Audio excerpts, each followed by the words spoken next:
Welcome to another enlightening episode of We Are Listening. I am your host, Pulkit Garg, the founder of Aanya Wellness. And today we are embarking on a journey to uncover the true essence of yoga. But before we dive in, let me share a little story with you all. Listeners, in a small village in India, there was a wise old man known for his incredible calm and vitality.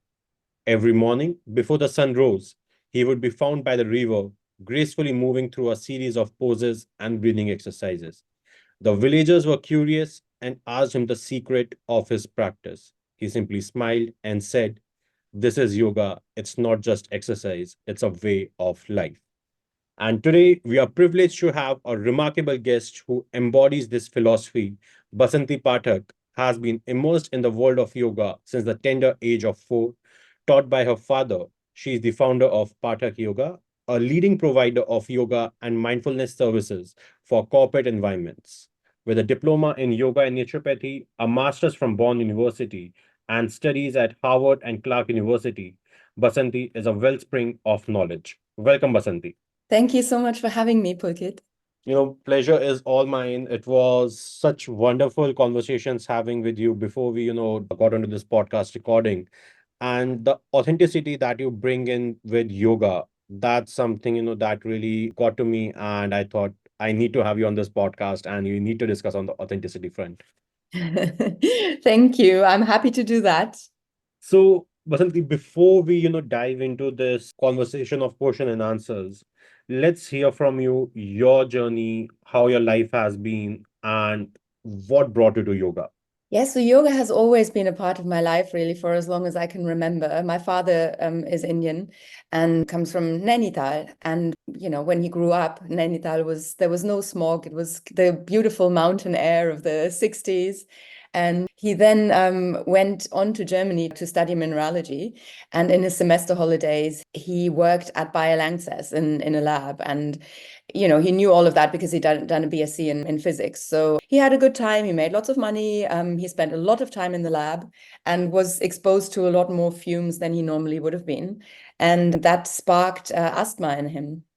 So he developed asthma, and my mum is German, who he met very early when he started studying, said to him, "Well, why don't you do some breathing exercises?" Because it got to a point where he needed an inhaler. He ended up in hospital once, and she said maybe that will be more empowering, and that suddenly reminded him of pranayam, and he had done yoga as is quite common, as you will know, Pulkit, but for our international audience, quite common in India to just learn and do yoga with your family, with your father, mother, or in my father's case, with his grandfather when he was very young. So from a very young age, he had learned this, but then lost his way a little bit when he was on his adventure in the faraway world.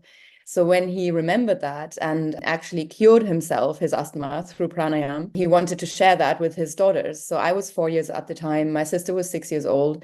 So he taught us yoga, asana, pranayam, and we were exposed to the whole Hinduism, philosophy, Hindu lifestyle from an early age as well, of course, through him. So yes, it's always been a part of my life, really, and I never stopped practicing asana. What took a little bit longer for me was finding my way to meditation. Mhm. I think that must have been it was sort of in my early 30s, so maybe around 15 years ago or something like that. Yeah, I always tried from a very early age to meditate on my own, and breathing exercises in themselves can be called a meditation, but I didn't quite get it for a very long time, and I thought maybe it's just not the time. And just like I didn't get poetry, and now I do like poetry, there's maybe a time for everything. And for Yeah. me, that time for meditation came, I think I was 30 years old when I went to an insight meditation group that a friend took me to. Ignorant that I was, or how we all have these preconceived notions, I thought, well, I'm going to support her, but I'm not going to like it. How can I even expect to meditate in a group when I can't manage on my own? But the opposite was the case for me. It really worked for me because it was this group environment. So yeah, ever since then, I've also been into meditation, but it's always been part of my life and part of my culture. Wow, that's amazing. Basanti, though you mentioned that being from India, yoga would be a part and parcel of our lives, but not that much.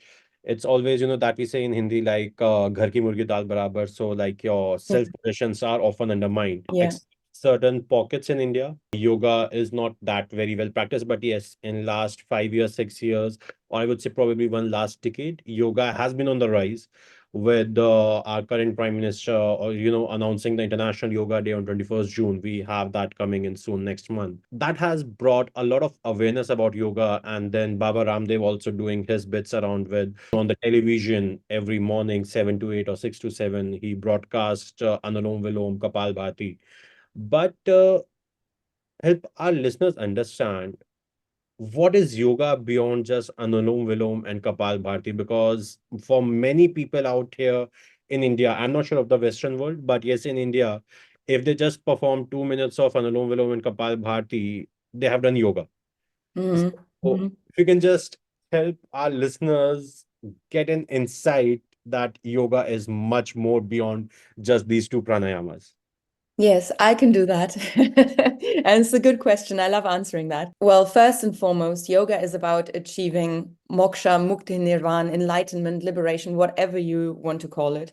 So it's all about letting go of attachments, which includes the ego or the self. And the way to do that is through concentrating the mind. And that can be with or without the body. So you can do pranayam, you can do asana, but you don't actually have to do that. So when I say with or without the body, that's I have to qualify that because we will always use our body. But what we're trying to do, even if we're reading the scriptures, that is a form of yoga. And that does not involve, but it does involve the body, of course, because it changes what is going on in the brain and the body as well. So the idea is that we're changing the chemistry, or the fact is that through yoga, whichever yoga we practice, we change the chemistry and the electric activity in the body.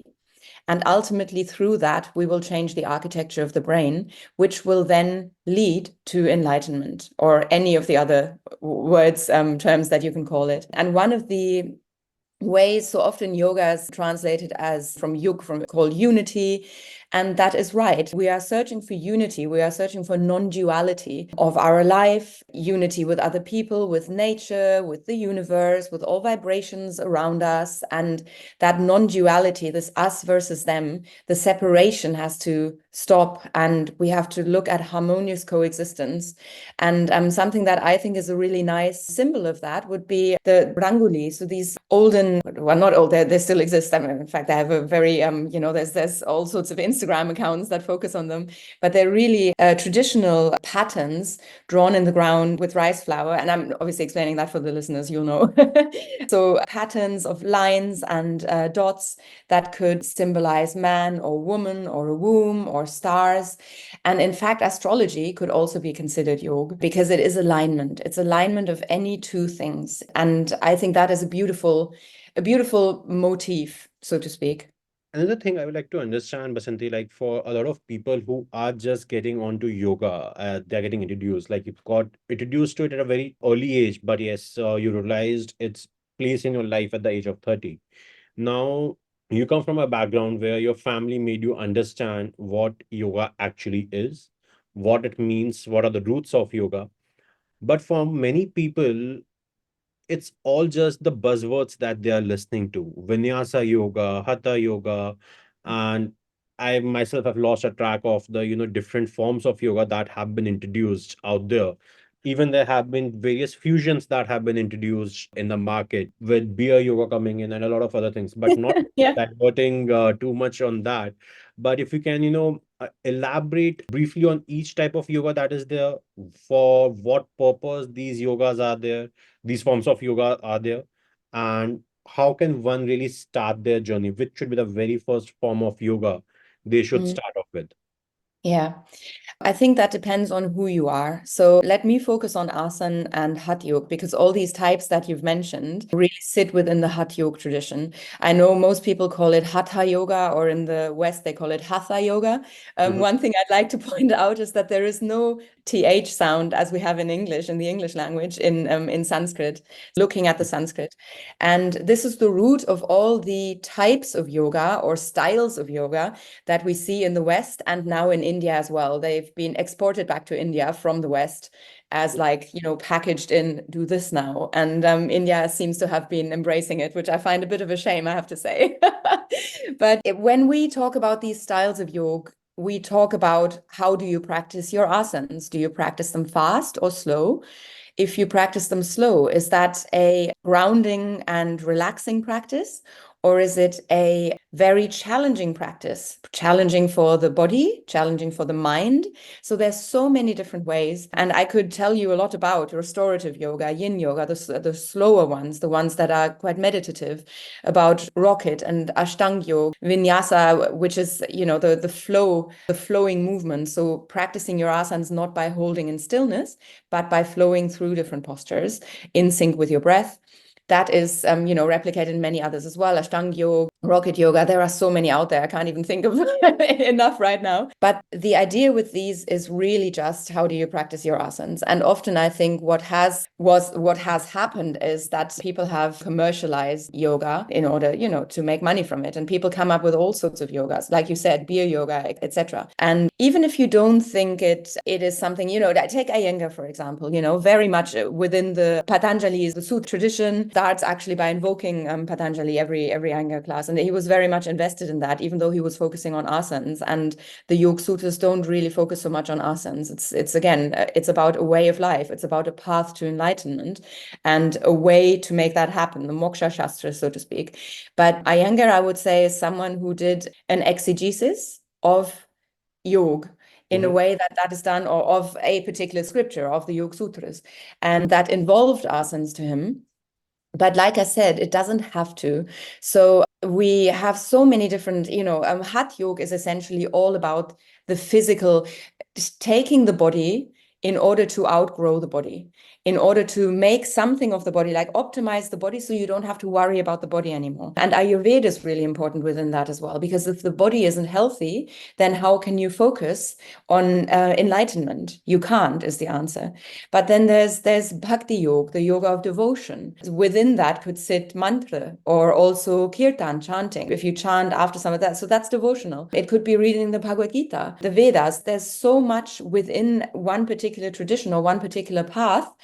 But you could combine paths very much so. In fact, you should combine them to get a fuller view of what yoga is and of your experience of yoga and how you're climbing that mountain towards enlightenment. There's karma yoga, that the yoga of detaching your actions from the outcome of your actions.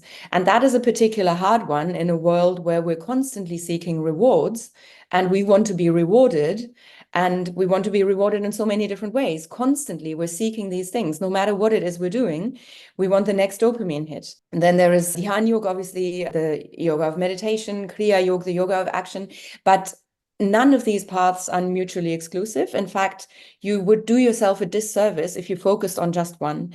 But even if you focus on just Hatha Yoga, and even if you just start off with yoga and you focus on just the physical body and you take the mind out of it because you say, well, I'm not a spiritual person, well, I'm not a Hindu, I'm a Christian, I can't practice this, I'll just do the physical exercise, that is a start, because it will change the chemistry of the body and it will have an effect on the architecture of the brain. Immediate effects as well as long-term effects. And that is essentially what we're looking for. And at some point, you will come to more and more and more and understand that actually all of this is linked, and nothing that we do in the world can be seen in independence from everything else. That is a myth. Thanks a lot for explaining so much about the different forms of yoga out there. And it really does help because with so much information overload that's happening these days, it often gets difficult to, really decide the path one really wants to take or, want to start with. And there are a lot of misconceptions also being put out there. A lot of people just have half-baked knowledge and then they just are the self-proclaimed experts and then they start preaching about different forms of yoga. And with a lot of misinformation going out, with all due respect to everyone out there, not pinpointing anyone. But yeah, a lot of authenticity needs to be brought back to the way yoga is taught. The principles of yoga really need to be brought, given a different way in which they are taught. They need to be now communicated in a manner which the modern generation can understand and consume. And this brings me to my next point. I would really like to understand, you have such in-depth knowledge about things, that yoga has a very long and rich history. So, can you help us understand how it has evolved over the years, and also if you can touch upon its origin as well? Yes, I can. So it's a big question and it deserves a big answer, which I won't do justice. So Hatha Yoga sits within the Nath lineage, is the founding lineage of Hatha Yoga. I think it's very difficult to talk about the history of yoga with a lot of authority because because there is such a strong oral tradition on the Indian subcontinent. So many things that have been written down have been ascribed to the person writing them down, even though they might have only been collating evidence or writing down what was already in existence. But let's start with Mahayogi Matsyendranath, who received all knowledge from Shiva himself when he overheard or listened as a fish Shiva talking to Parvati about this wisdom and knowledge, or actually boring her. It wasn't so much they were having a conversation, she was falling asleep over it because she knew all of this, because he was essentially describing how to raise the dormant potential to the Kundalini Shakti herself. Anyway, so Matsyendranath heard and passed it on to Gorakshnath, who then in turn propagated the Hatha Yoga Marg. So Marg is the path. And all these different types of yoga that I mentioned are all different paths that we're on. So they're the margs. And this yoga is all about the end of suffering, as indeed are all the others as well. But in Hatha Yoga, we're using the body as a means to an end. One thing I want to say about the Hatha Yoga path, and something that really annoys me, again, it's that half German, we would call it dangerous half knowledge. You called it half-baked knowledge, is that right? Yeah. So it's basically just saying things like, well, yoga has this gender bias towards men. There were never any women who were allowed to practice yoga. And it's just not true. I mean, if you look back to these origins, not just that Parvati herself is said to have been the first Nath, but also you had a complete democracy of who was a Nath, who was a guru. There were widows, there were physically disabled people. There was no caste, no gender divide, no age divide at all. And from that spring different lineages as well. So the Nath lineage had a great influence on Bhakti Yoga as well. And then Kriyas and Kundalini Yoga actually sit within the Hatha Yoga tradition. So I haven't touched on Kundalini Yoga yet, but Kriyas are physical bodily purifications so that pran can flow. Pran is mostly understood very simplistically as the breath. It is not just the breath, but you can start from that because the breath is also something that flows through your body. But the pran is much more than that. It's everything that the breath sparks. But pran can also be understood as food going through your body because that's also energy. So it's all about energy channels. And with traditional Hatha yogis, there was a lot of understanding of how the body was changed, the chemistry of the body was changed. So you could call them alchemists, and they actually worked with supplements as well. And yeah, in Hatha Yoga, we use really the body to transcend the body, while in other forms of yoga or in other paths of yoga, we use the mind to outgrow the mind and the physical state of being. Does that make things a bit clearer? I don't know if I answered your question.